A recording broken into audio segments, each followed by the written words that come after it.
আমি ছোট্ট কাঠের একটা ভ্যান বডি নিয়ে আমি দূরে দূরে চলে যেতাম, কিন্তু আমি ব্যবসা করতে পারতাম না। কিন্তু আমার সংসারের চাহিদা মেটানোর জন্য আমি অনেক কষ্ট করেছি।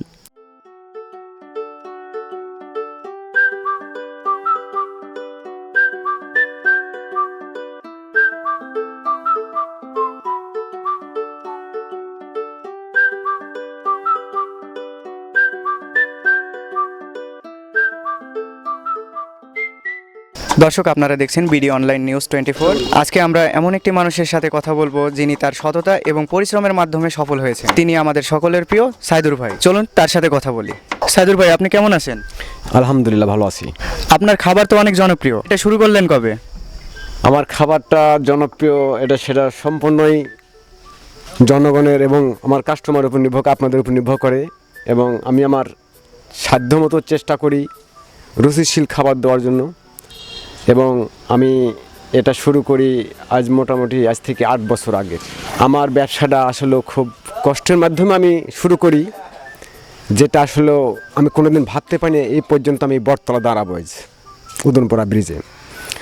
আমি যখন ব্যবসা শুরু করি, ওই পোচামারিয়া বাজারে যে রসুল মেম্বার আছে, ওনার গোডাউনের সামনে একটা জায়গা ফাঁকা ছিল, ওখানে একটা ছোট্ট দোকান করার পরে কি ব্যবসা শুরু করব, কি করব, মানে দিশাহারা, টাকা পয়সাও নাই। ওই জায়গাটা ছোট্ট কোনো টিন দিয়ে বেড়া দিয়ে কোনো রকম বসার মধ্যে স্থান করে নিলাম। নেওয়ার পরে শেষ আমার শাশুড়ি রাজশাহীতে বাড়ি, আমার শাশুড়ি বললো যে চটপটি বেশ, আমি তো জানতাম না সিস্টেমটা। তখন আমি এখানকার ডাইল নিয়ে যায় সিদ্ধ করে নিয়ে বসতাম ছোট্ট একটা পাতিলে। তখন এই জনগণ আমাকে অনেক ধরনের টিটকারিমূলক কথা বলে।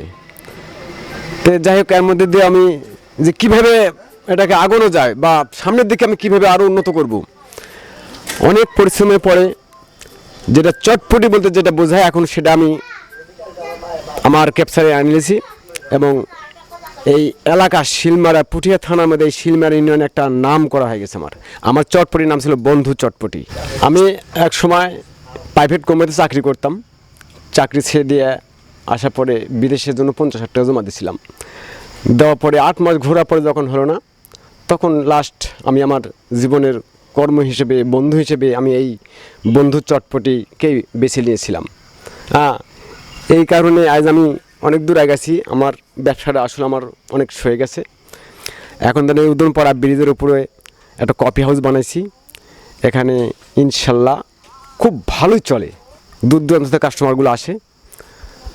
আমার খুব ভালো লাগে যে আমি ওই মুহূর্তে যখন মানুষ টিটকারি করতো যে কী বেচো, অনেক বাজে বাজে কথা বলতো, আর আজ আমি কোথায়, এখন তারাই আমাকে দেখলে একটা অন্যরকম মনে করে যে আসলে আমরা এক সময় একে অবহেলিত মনে করে ফেলে দিছি, আজ মনে বুকে তুলে নিই, এরকম মনে করে তারা।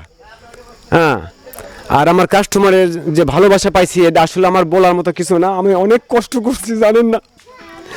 আমি ছোট্ট কাঠের একটা ভ্যান বডি নিয়ে আমি দূরে দূরে চলে যেতাম,